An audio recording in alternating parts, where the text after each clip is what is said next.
Alright guys, so it's now been 3 days since you harvested your tomatoes. Yeah. So they've been fully ripening, and now's the perfect time to take the seed out of them. Okay. Okay, so today we'll learn how to do that. Alright, so first of all, at the moment you can see that it's very clear which tomato is which, because they all look different. But when we take the seed out, it will be a bit confusing because all the seed will look the same.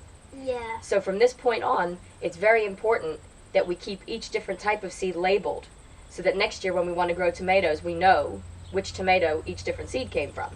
Okay. Okay? So for each tomato type, we have a separate jar with a label on it.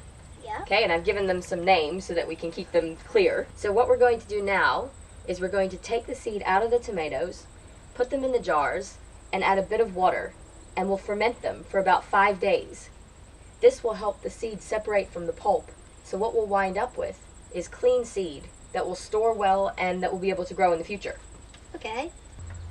So we'll demonstrate on one of your bush tomatoes. Daniel? There we go. Take our lid off. Okay. So you cut it in half this way. Okay. Alright. Let's see. Yep. See the seed? Yep. Okay. And then we scoop it in. Nice and easy. There we go. And the good news is, because this is still very good flesh, we can actually use this now for cooking. There's going to be a lot of seed coming out of this one. Yeah. This is Daniel's big juicy tomato. Off you go.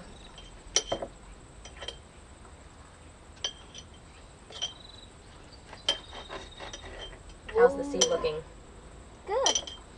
Wow, you grow a lot of plants from that one tomato next year. Should I keep all the middle pulp? Should I put all the middle pulp into here? Some of it's good, because that helps with the fermentation process. But You not don't need quite all all of of it. Yep. But where the seed is stuck into the pulp, you may as well put it in, so that you get all your seed in there. There we go. You ready to add some water? Yep. Okay, so let's put it over here.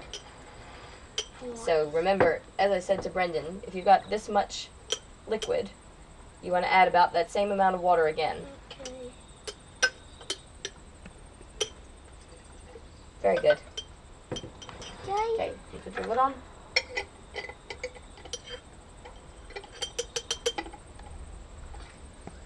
Okay, give it a gentle shake. So it's very important after you do each type to clean off your spoon, your knife, and your chopping board.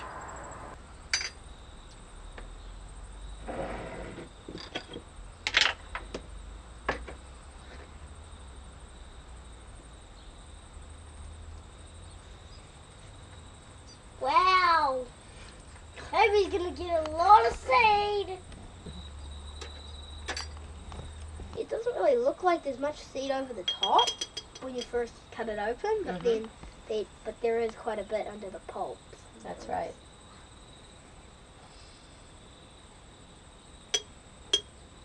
Each type is a bit different in terms of how it looks inside and where the seed is. Yeah.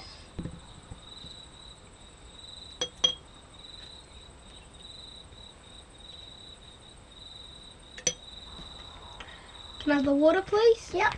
Here you go.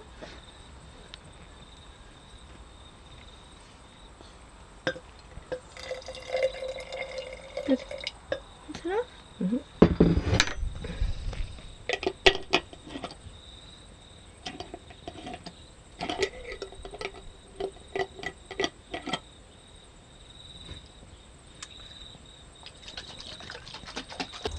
Alright guys, so now that we have all of our labeled jars with our seed, we'll put them in a warm place for the next 5 days, because Okay. warmth will help the fermentation process.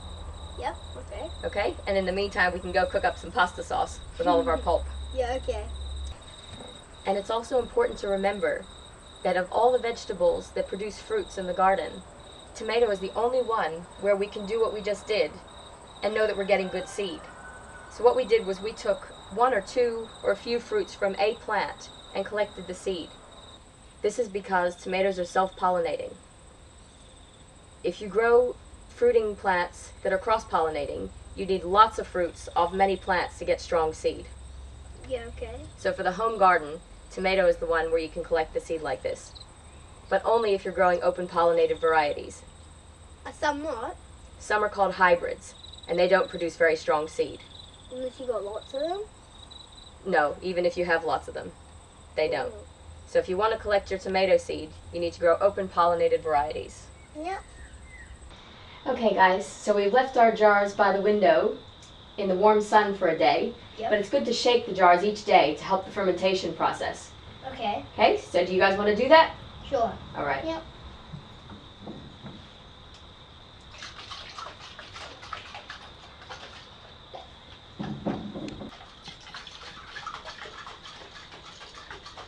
Okay. Great. So we'll just need to do that each day. Let's have a look and see if the seeds are separated yet. Well, this is the 4th day since we took the seed out of the pulp, so we should give it another shake, and then tomorrow I think we can do the separating.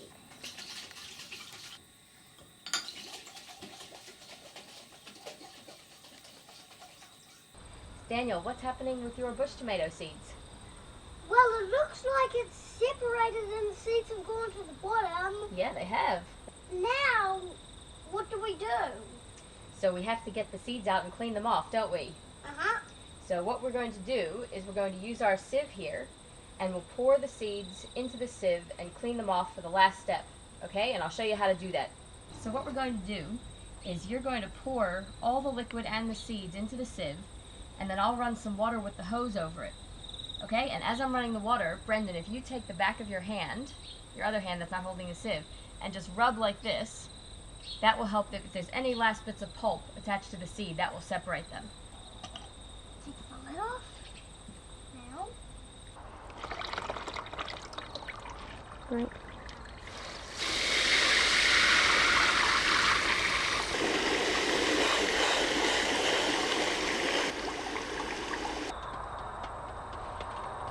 Okay. That was a great job, guys. So now we can tip out all the water that we collected onto the garden, and we'll put our seeds in a sheltered, dry spot so they can finish drying off. Ideally, we'll find a nice sunny place so they can dry quickly. All right, guys, so we've had 3 good, warm, sunny days, and our tomato seeds have dried off really well. All right? So now you're ready to put them into their bags and save them for next spring. Okay. All right, so the most important thing in this process is to make sure that every bag has a clear label. Say what it is. So this one, Daniel's Juicy Tomato. Okay. And then you can find that on the tray and make sure we match it up. Okay. Sorry. Daniel's Juicy Tomato. Here it is. There it is. Okay. And what's that one? Take all of the Brendan's Rambling Tomato. Yep.